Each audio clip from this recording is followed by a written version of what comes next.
What can we say? When we're right, we're right. Hey there, Rooster Teeth fans. Welcome to another episode of the RWBY After Show on AfterBuzz TV. Tonight we are talking about Volume 5, Chapter 12, Vault of the Spring Maiden. We've got a fun show for you tonight, so stay tuned. You're tuning into the destination for TV superfan discussion, AfterBuzz TV. And now, let the buzz begin. It feels so good to be validated. Yes! I thought you were going to end What Can We Say with You're Welcome, so I went on a completely different animated thing. I was so wrong. So wrong.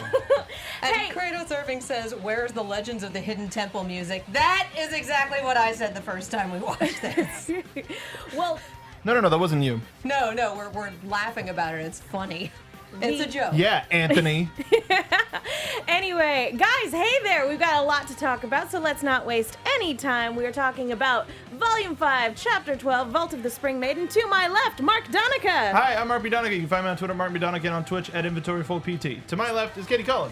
Hi, all my buddies. I can put together the Silver Monkey, and you can find me all over the social medias at Kiaxet. That is Kiaxet. And to my roundabout left, I'm Megan Salinas. You guys can tweet at me at the Menguin. That's ThemenGuin. Be sure to follow Stacey Shuttleworth at Stacey Shuttles, and be sure to follow Patrick Dees at P to the Dees on the Twitter sphere. And we are going to be keeping an eye not only on the live chat over there, but on the hashtag RWBYABTV. We've already got some fun stuff in the hashtag already. We got some art already. Yeah, that did not take long. But also Jester's say chessboard, the pinata art is adorable, and I love it. Oscar whopped the heck out of Leo. And was also, may I say, delightful. hey, wrestling fans, I gave you a week. Where is it? Where's all the Braun Strowman stuff, especially after what happened on Raw on Monday? Come on. Get it together, Wrestling RWBY fans. Get it together. Before we get started, reminder once again, guys, to be courteous. We are only talking about Chapter 12. No spoilers for Chapter 13 yet. In the chat, in the hashtag, on the comments, nowhere. Please be courteous to the people who watch via the public release. Be courteous to the people here on the table. Be courteous to the people in the hashtag. Just don't be that guy. Long story short. Don't be a Leo. Don't. Or I suppose a Lionheart, because to everyone who was born in that particular month, yeah, I'm not making fun of you. I don't know. The guy is pretty spry. He was clocked in the face and then fell down several flights of stairs and did not die. Yeah, but he hit a man, and the force of him falling down the stairs and hitting a man caused the man to not move at all. What is Hazel made out of? Sterner Spite. stuff. Both of those things are accurate statements. Can we talk about Hazel since we're there? Let's talk about Hazel, because for one, I love seeing plot points and devices that were initially brought up in episodes of World of Remnant come actually into play here, because when we initially had the World of Remnant about dust, one of the things that was mentioned was that people can infuse their bodies with dust and then use that in terms of raw, unstable power. See, and fandom went, dust tattoos, and Hazel went, nope, straight in the arm. Dust. Yeah. Dust. Yeah. I wonder what allows him to do that. I hope we get to find out soon anyway. I'm gonna go with spite. Yeah. Like, I will continue to go with spite. The man is just made of venom and patience. My favorite thing about it, and Malakram already hit upon it in the chat, is we learned about his sister Gretchen, Hazel and Gretchen, Hansel and Gretel. This is what happens when the Hansel kids sides with the witch. get stuck with the witch, yeah. Now, See, go ahead, Katie. I love that we got his backstory. I love that we got it. I love that we got it so simply, and I know there's a lot of wiggle room in it, but my God, it has turned my opinion of that man from, oh, hey, there's probably something going on, he seems really interesting, to, you stupid walnut, what are you doing? Like, my personal revenge vendetta that may or may not be valid is more important to me than the goals of the apocalypse cult that I've joined. Like, no. I no longer have sympathy for you, because not only are you invalidating your sister's choices, but you joined an apocalypse cult. Like, God. God bless you, you're stupid. I think it's something that he's probably lived with since he was really young. Depending, I mean, if we go with the story of Hansel and Gretel, then they were very close to the same age, if not twins, depending on who you ask. So if he's been carrying this burden since he was a kid, and depending, we know that Ren's semblance has to do with emotions. If he has an emotional semblance, there could be something that is literally blocking him from moving on, and as a result, this caused him to make some terrible choices. But he's still a very strong man. Hazel Strongman, and I believe is his last name. But that's the thing is we still don't know. But I think this makes him a little bit more complex and a little bit easier, or a little easier to like. And usually you have to be 17, 18 to join hunter. Wow. Huntsman, an academy, thank you. And you have combat training school before that. Like, usually everyone who gets into an academy has had a few years of combat training, Jaune being the exception because he's Jaune. Because he cheated, yes. Because he cheated, yeah. But usually people go in there and already have combat training. So at that point, you know how to handle yourself fairly well. You know how to use your weapon. You've probably made your own weapon like 90% of the time. Pulling out canon from season 1, y'all. And so she knew the risks. She knew what she was doing. She made the decision. And Hazel's still sitting here going, well, it's Oz's fault. Never mind that she went into this knowing what she was doing, and accidents actually do happen when you're in very dangerous situations.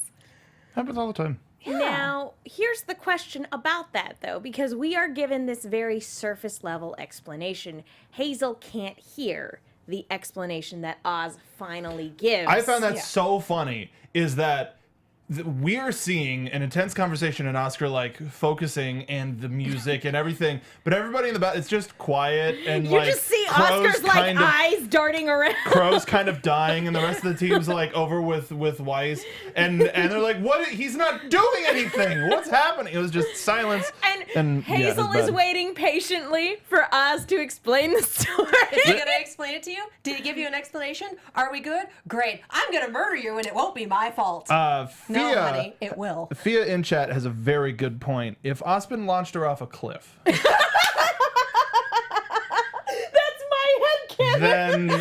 then thank you, Fia. That's pretty legit concern.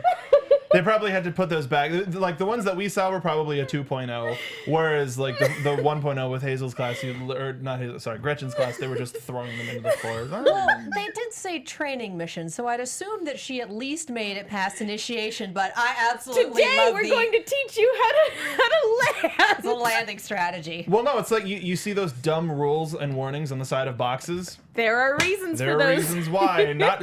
He's coming, because I Do mentioned not this. style hair while sleeping on the side of a hairdryer. My favorite one is one that's not appropriate for air. Remind me later and I'll tweet it out to you. Dear Lord, I don't even want to know.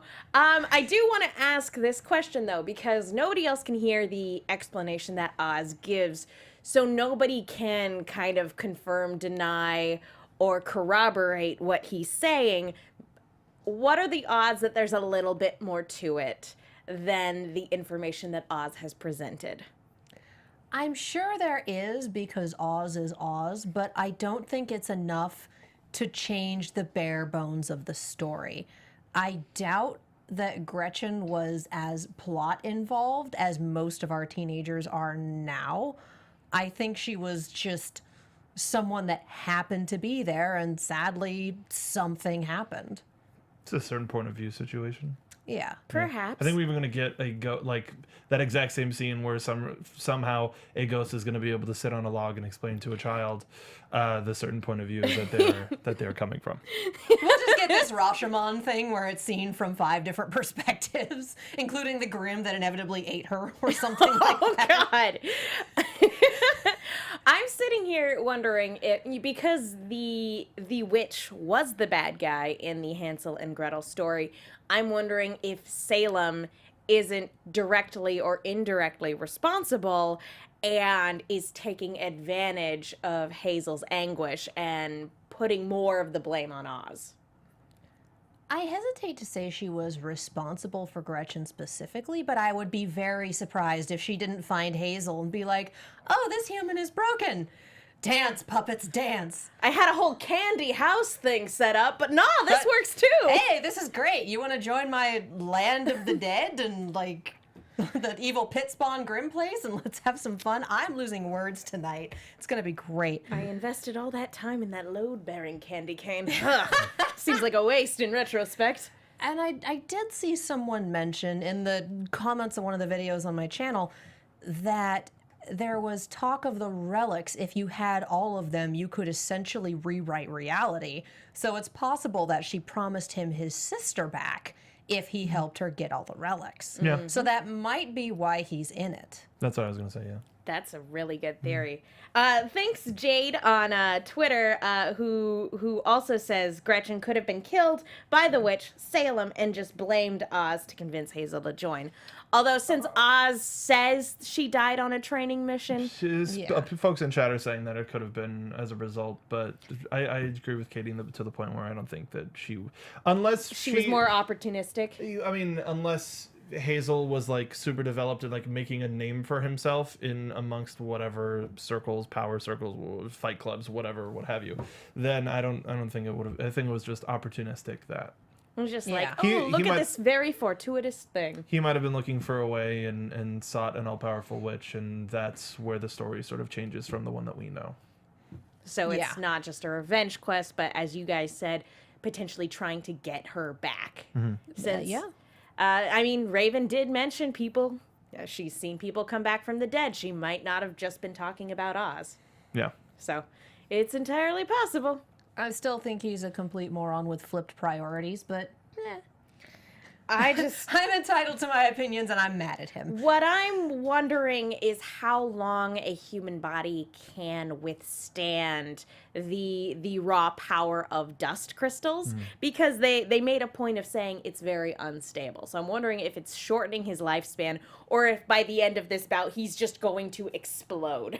He had a full-on, he hulked out and had a full-on Kingdom Hearts possession dual voice going on there, so this can't be good.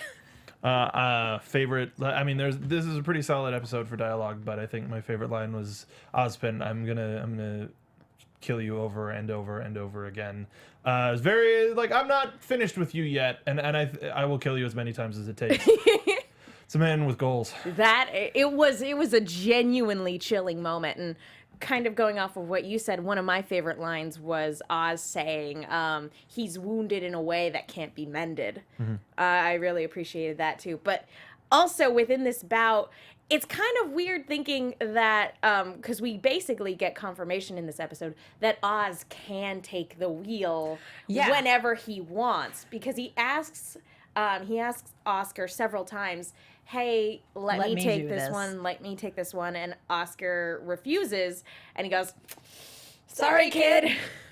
And I am looking forward to Volume 6, where we will finally get our RWBY consent episode, like we did with Steven Universe.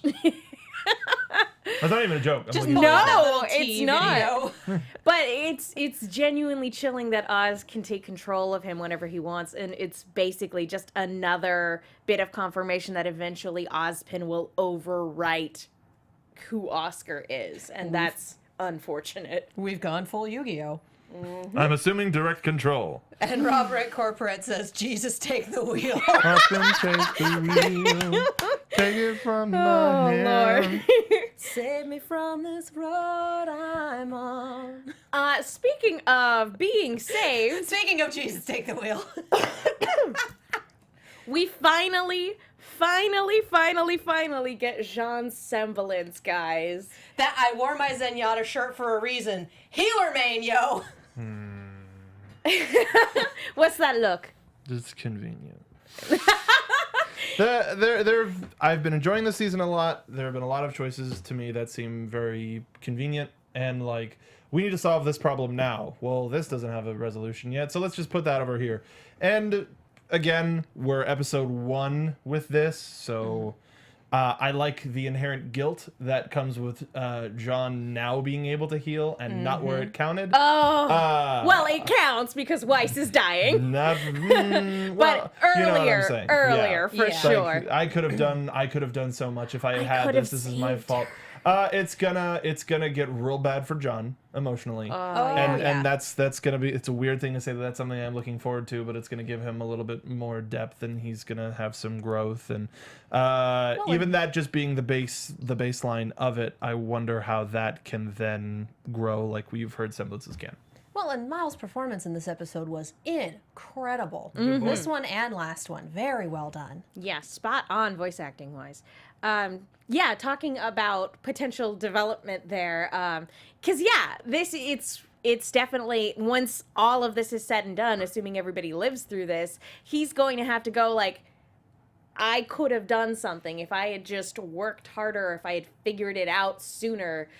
Things could have been very different. Sorry. Oh no, go for it. So everybody in chat saying you can't heal Ash. Now I'm not saying that given the exact situation that he probably would have tried, but even before, if he had this before and control of it before, like you were saying it, the entire course of the season 3 could have, or the entire show could be completely different if Jaune showed up and was like, hey, by the way, heal Aura. Like, he could have healed her ankle. He could have gone with her. Like, she wouldn't have felt the need to launch him off. You're an asset, not a liability. I feel like she probably would have launched him off anyway. Potentially. Because even if he had his aura, his combat was still not up to par, and she knew she was going in a fight she couldn't win. If he was more of an equal, though, they could have gone in together. Malachroma, he could have healed Amber. Yes, I was just about to bring that up. Well done, Mal. Please go off. Yeah. Oh no, because that's the other thing is that the Fall Maiden was in a coma, severely injured. He could have potentially healed her, therefore negating the need to find a new Fall Maiden in the first place. And then all of the stuff we're talking about right now is all of the stuff that's going to be swirling around in Jaune's head. And it's like, and even before that, I could have done this. And even before that, I could have done this. And even before that, I could have done this. I guess. But you never could have known, you didn't have it then, and all you're doing is torturing yourself, so please stop. Yeah, the only thing he can do is now taking this and moving forward with it and not letting anybody, down in the future ever again. That's how I think the character is going to have to rationalize it, because otherwise, he's going to drive himself crazy. Well, and he's already kind of the strategy guy for the team. And this is one more piece of, okay, we know what we can do. Let's work with this. Now, I know that healer necessarily, in some ways, that might be disappointing to some people. Mark in particular. Me. But I'd like to, in terms of counterpoint, I really do appreciate that on a show where the most of the cast members are female, that we have several male characters who are more of the support role or whose semblance is tied to emotion. Those are roles normally designated to female characters when it's the reverse. It's like you have a team of guys with 1 or 2 girls and they get the powers that are tied to emotions and to healing and things like that. So I know that it's kind of upsetting, like something with fire would have been really cool. Oh, and all of that stuff makes complete sense. And for the, quote, cross-dressing team, it makes sense that they're using the advantage of who these characters are based off of to subvert that trope. And I like that. In terms of headcanon's a big problem, and it's not something where it's like, well, I'm not going to accept it. I'm not going to watch this show anymore. It's something that I could have driven him a little bit crazy. It could have been something. I was more about cradle the boy, not wreck the boy. They're wrecking the boy. Well, we'll have to see how he comes out of this. We'll have to see how they handle it, and we'll have to see how everything that's happening now turns out, because we're not out of the woods just yet. And that brings up another point, something that I was afraid of when we were going to start getting RWBY back, the team RWBY back together, is that the rest of Juniper is going to go back to a supporting role. All 3 of them. Because right now, they're just hanging out. They're just making sure that, we're going to make sure that everything's okay. They're covering. Yeah, they're the support team. And as opposed to last season when it was Team Ranger and everybody was out there and we were getting to know more about Ren. We're getting to know more about everybody. And it's like, oh, these are frontline people. Oh, never mind, the rest of the team's back. I don't think we're gonna. It's hard to balance this many characters, but they've been pretty good at it so far. I don't think we're going to relegate them to supporting roles, especially after what's been happening this season and last. That is a fair concern, though. I mean, last season, the climax of last season was all about reconciling Ren's past and taking out the monsters from Ren and Nora's past. So I definitely understand that concern. I'm hoping that next season, once, assuming that this season does end with Team RWBY getting back together. When the dust settles. Oh, dang it. But I'm hoping that they will continue to be as important as Team RWBY. So that is a fair concern. Thank you, Mark. Mecha Soundwave, though, does comment, Oscar's last name is Pine. Juniper is back, baby! So maybe, who knows? I can see them slotting Oscar into that spot. Like, we need a DPS. You're in. Assuming Oz can be trusted. I think we kind of assumed that no. I mean, we're on his side for a reason, because his side is the side that doesn't want to completely raise the world to the ground. But yeah, I don't know. Still a whole bunch of half-truths and avoidances, and, well, it wasn't relevant at the time, so I didn't bring it up. Oz seems to me to be less team, let's not destroy the world, and more team, let's wait and see what happens. That bothers me a little bit, Oz. That bothers me ever so slightly. The rest of the people in this cast don't get to live as long as you, so... I feel like he's a little tired of it, though. Like, I would like to shuffle off this mortal coil and not have to come back on. Well, then maybe he should open up his mouth a little bit more. Do better! Pretty much. Okay, I feel like that covers it for those parts of the episode. Do we have any other thoughts on Jaune's semblance or on Hazel's backstory before we move on? I'm just glad we have more supports in the party. We needed some balance. More Hazel, please. Yes. Hazel Stroman, all the way. Hazel Strongman. That jerk. Talking about wrestling moves, I wish there had been a set of ropes for Oscar to like bounce off of, because he was doing so much hopping around. He doesn't need him. Yeah. I think my favorite backyard bit stuff was the bit of like the parkouring on the staircase and then Yes. taking out Hazel's knees from behind. That was the best. I feel bad for Crow, though. Just that moment of, and there's the bad luck semblance. I hope you didn't need your spine. Here's hoping. If one of you could do me a favor and pull up some iTunes really quick, I'm going to talk to you guys really quick about how important iTunes is. Folks, thank you so much to everybody who's gone to iTunes to rate, subscribe, leave a comment. We love hearing from you, and it is the best way to let our producers know that you guys like the show that we're putting on. And it tells them that you guys like it when we talk about Rooster Teeth-oriented content. It makes us more searchable in the iTunes store. It does us a world of good. And we'll talk about it a little bit more at the end of the show, but there might be more stuff to talk about pretty soon. There's gonna be more. We'll talk about that in the news and gossip of the show. But if you guys also rate and leave a comment, you might even get a shout out on the show. Do we happen to have any we new do, ones? but two of these are theories. So starting one with Lava Man G, 5-star rating, awesome. You guys are amazing. Quick, to the point, love it. Aw, thank you. And now for some papers. The title got cut off, but by anti-Ozpin. Love this panel, but don't trust. I don't know who not to trust. Hi, I've been listening, watching since the middle of Volume 1 and enjoy listening to all of the great things this panel and the live chat have to say. I am in the minority, but I don't trust Ozpin. Won't ever trust him. When he not merges with Oscar so he can have a body to himself, I will be back saying I told you so. P.S. Back in Volume 5, Chapter 7, Jaune also wasn't taking that BS Ozpin was giving everyone, and so proud of him for it. P.S.S.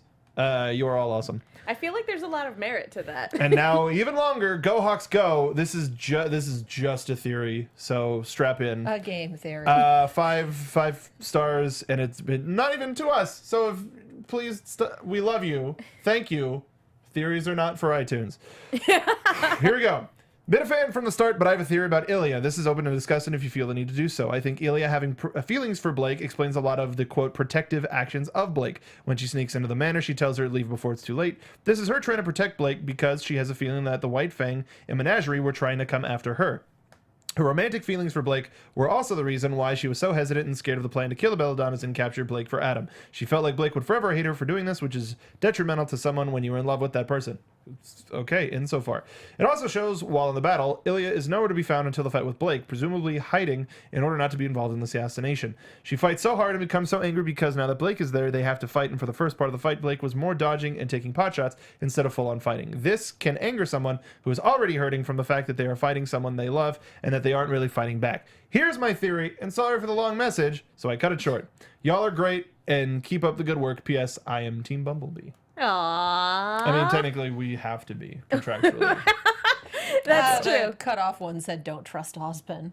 Well, yeah, we got it for the rest of the message. Yep. Speaking of not trusting Ozpin, Cinder and Raven's sort of side of the story also kind of potentially puts certain people's actions into a new context and a new light. Guys, one, poor Vernal. Oh, She had so much potential. And Why, she's now not dead. she doesn't. She's not dead. I feel a little gutted. I don't know. She wasn't moving, man. Ugh. We've seen people get up for more. That's Okay, true. Crow, Both missed the pun. Crow was no, we didn't miss it. We didn't acknowledge it. Crow was poisoned for like a month. That's Let's be true. fair. So This is true. And that's a man cursed with bad luck. Still didn't die. So we don't know if she's dead, but we also don't know. So I wanted to ask y'all's opinion. With Raven taking her sword out, do you think she was going to be attacking, or do you think, now that we know what we know, she was going, because she can make a portal to and around people, I thought she was gonna make a tiny portal to pop her hand through to touch the door in front of Vernal, so that Vernal goes up and touches it, and then Raven touches it too, and then it opens up the thing. That I thought that, but also murder. I guess I straight up thought murder. Sure. I guess it depends on what her exit strategy was, so to speak, because their plan was to take the relic in the chaos and then peace out. So it could be that she was going to attack Cinder to either kill her or disable her in some way, like I don't know. Maybe do what Cinder ended up doing and like freezing her for a minute while they grabbed the relic and then peaced out. Or she could have been trying to kill her, or doing that, and then as soon as they had possession of it, then open up a portal and just run. We don't. Sorry, go ahead. No, I just We don't know where that door leads. If it's another dimension, if it's another land, if it's another world, whatever. If it's a small box in a wall. You flip and throw Cinder in there. Sure, we don't know. We still also don't know how the door works. If it's an actual door, you throw her in, close the door. Bye. She can't get out. Only the Spring Maiden can open that door. That's a brilliant idea. So also, because then Raven and Vernal come back up and go, we don't know what happened. Oh, man. Because if One Raven... minute she was there, said, "I'll be right back," and then she disappeared. We What? lost Stretch Armstrong. Sorry. What does that mean? What does Stretch Armstrong mean? The stretchy No, I know, arm. but they don't know that, and they don't need to know that. If Raven is the Wow. smart leader that we've been building up to this entire time, she was not going to kill anybody. Because the last thing that she wants is Salem to come after her. She just wants to wipe her hands. I'm taking my group and getting out of here, but we're taking this as a bargaining chip so that when they do come back to us, Yeah. we can negotiate our way out of it. I don't think that she was trying to kill Cinder. I think it was just like, if she was trying to kill Cinder, she would have never put her mask back on. That's true. Yeah, it's Why possible, hide? Yeah. Yeah. Yeah. It would, if that was the case, then it would have been solely for the audience, to keep the audience in the dark. And speaking of the audience, I thought the revelation was way too long. the second chicanery started happening, he's like, oh, okay, so it's Raven. But that also, I loved the explanation. Now that makes sense why Raven had her mask on in all of those encounters. Anytime she, quote, used power or Vernal used power, that was a great way to do it. But regardless. It also explains a little bit about the first time we see her. If Neo might have just recognized her as Raven, as the leader of the bandits, somebody not to be messed with, and that's what scared her.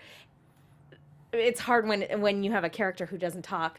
but like it's also possible that she could have recognized her as the Spring Maiden and then went, peace, bye everyone. Go ahead. Thea in chat brought up something that I actually didn't think of till next episode, but it's not spoilery.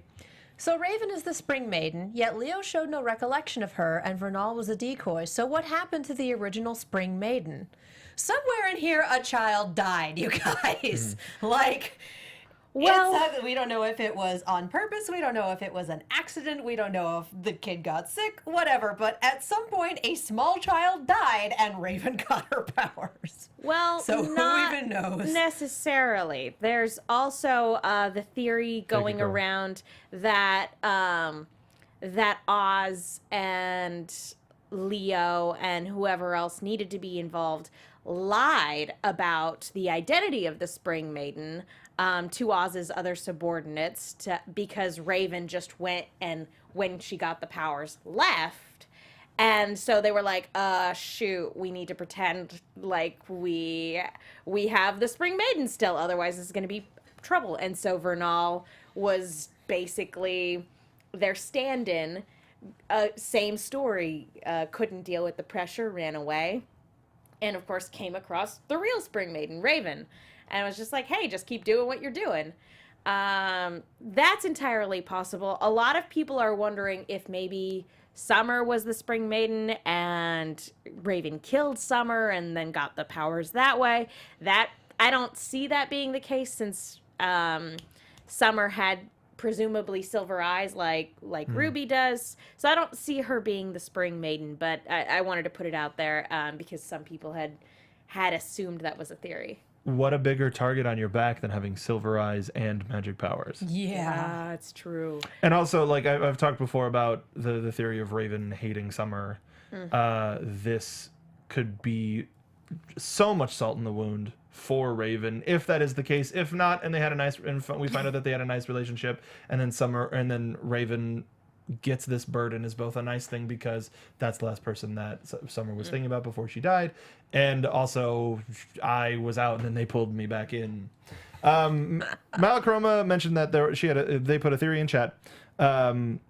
Arnold mentioned in his reaction that the Spring Vault reminded him of Yggdrasil, the life tree. The life tree, yes. It makes sense since the current Maiden Raven is based on Hugin and Moon and also Norse. Thoughts? Ooh.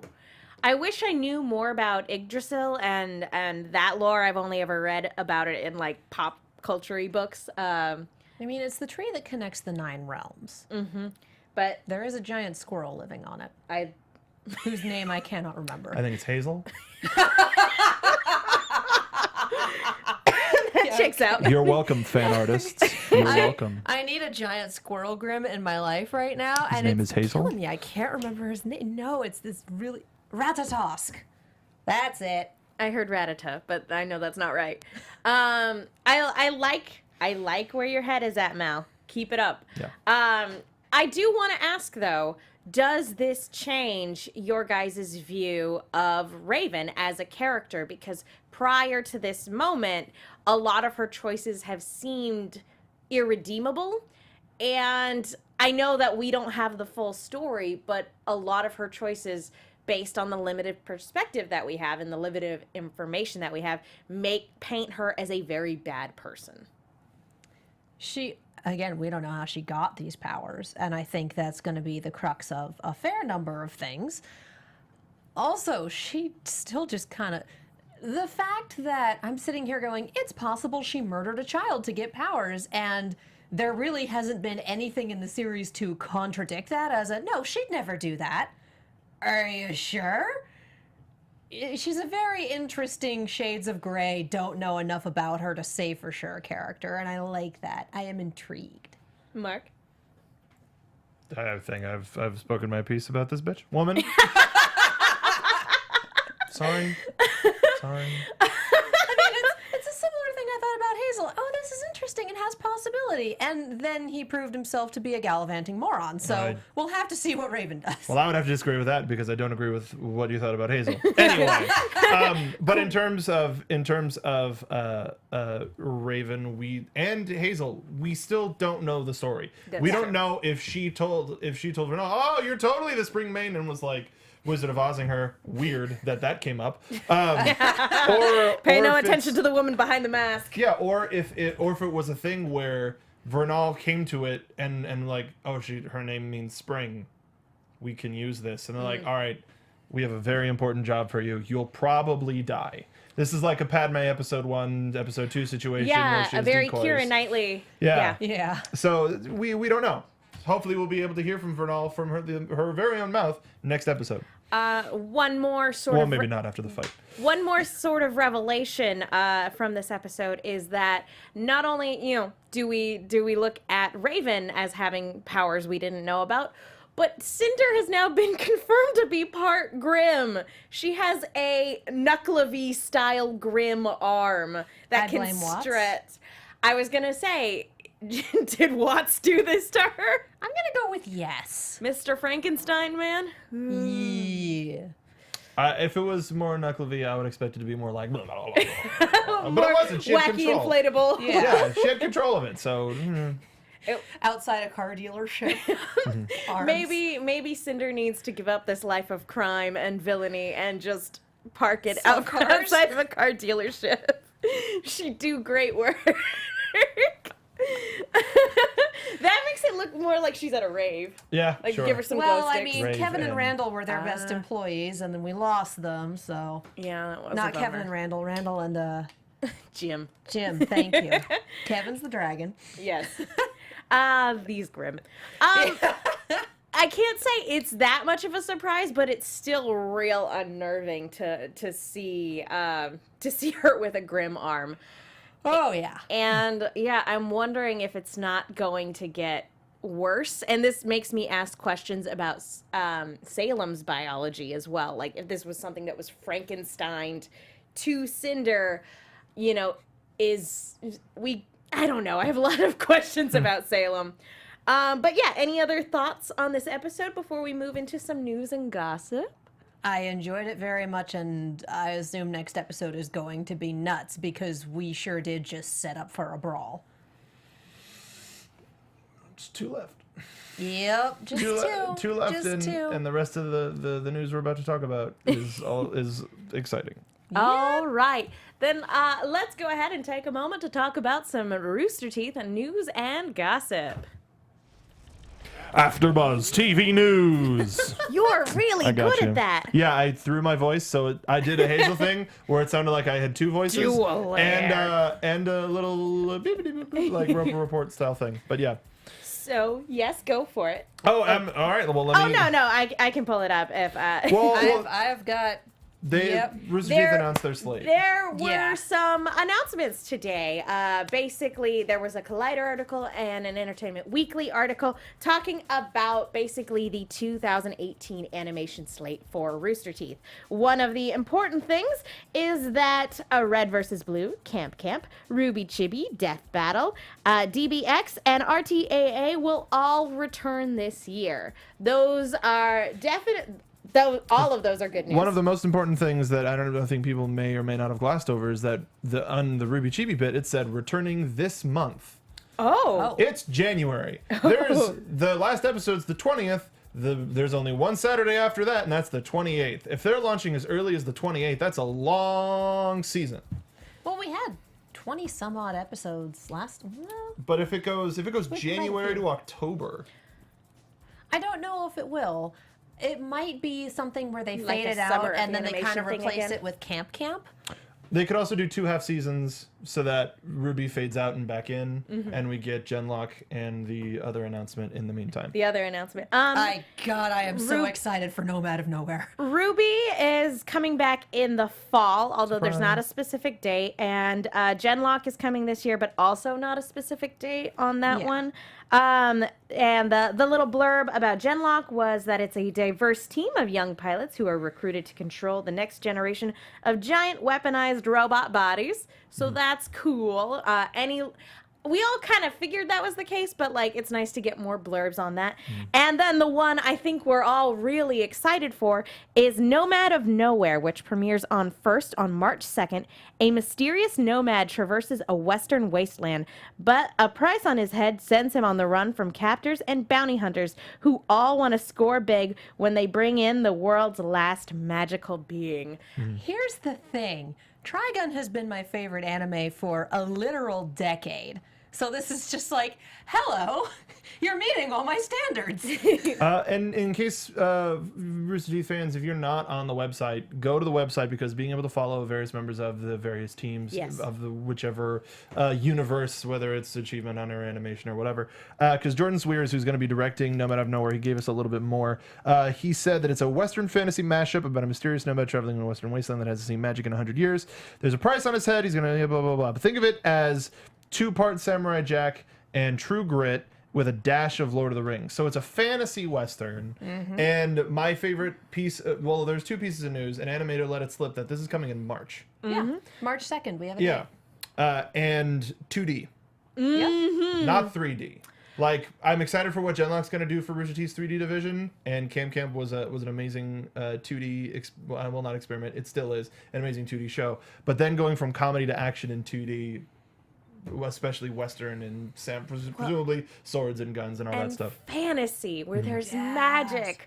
I like I like my Westerns over the top, and like Quick and the Dead sort of thing. So you throw in magic and all sorts of other stuff like that in there, and I am 100% down. And I believe there's a picture on Jordan's post that has a wanted poster, and the guy It was on the announcement as well. Yes. It's on the Slate announcement too. It looks really cool and really stylized. Looks like the bartender from My Hero Academia. Little bit, With a yeah. hat. Oh my God, yep. Yeah, quite a bit.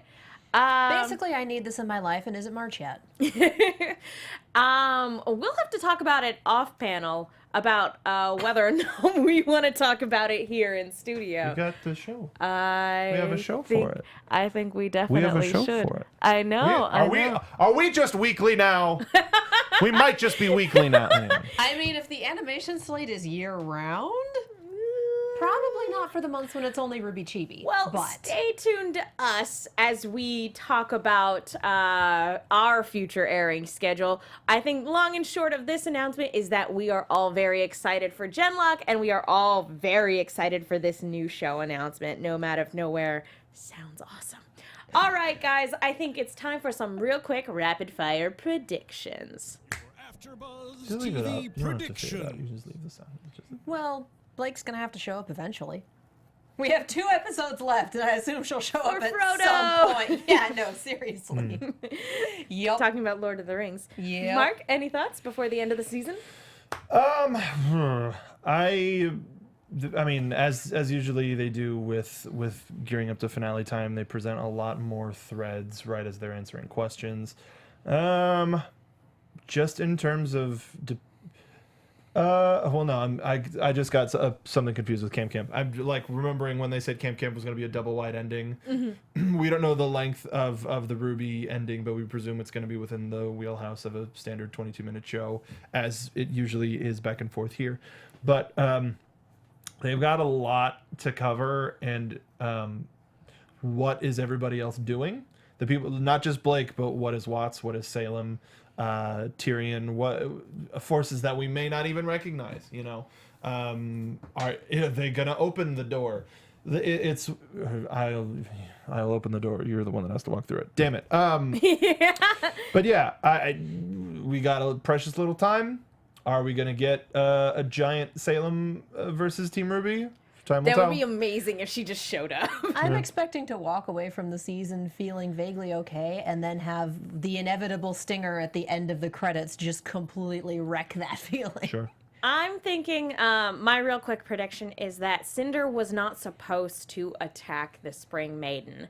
And so when, as you said earlier, when the dust settles and we get back to Salem, Salem is going to be infuriated with literally everybody who made this plan way more complicated than it needed to be. So I feel like this season is going to end with Salem coming down on her underlings. Yeah, nobody's been following the plan. Sienna Khan is dead. That was not the plan to start with. And then, okay, we're going to make this really simple. Actually, we're going to make this really complicated because I have a vendetta. And personal. And That is the theme of this season. We're going to make this really complicated because I have a vendetta. I think the theme of this season is we're going to introduce characters to kill them. That too. My heart. Yeah. That too. Yeah. All right. Well, guys, I think that just about wraps it up. Thank you guys so much for watching. Katie, where can people go if they want to find you? You can follow me all over the social medias as well as on YouTube and Twitch at Kiaxet. That is Kiaxet. If you would like to see Megan's and my reactions to these episodes, they live on that YouTube channel. You like stuff? I got stuff. You can follow me on Twitter, Donica.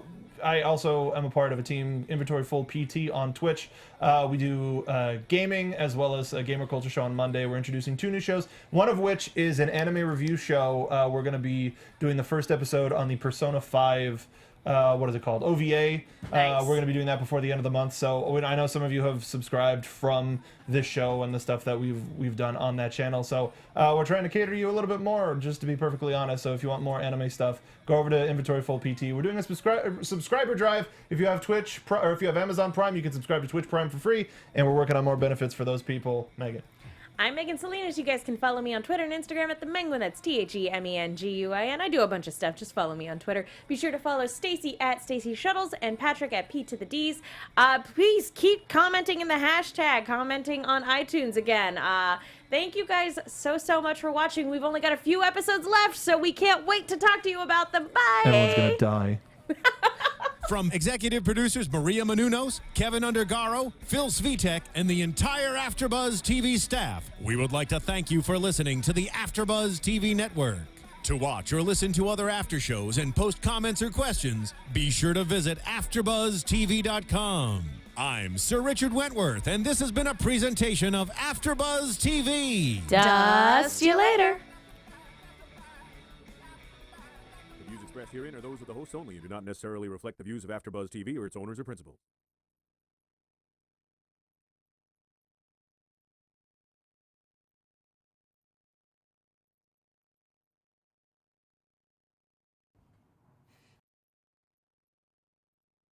Tweet that wasn't.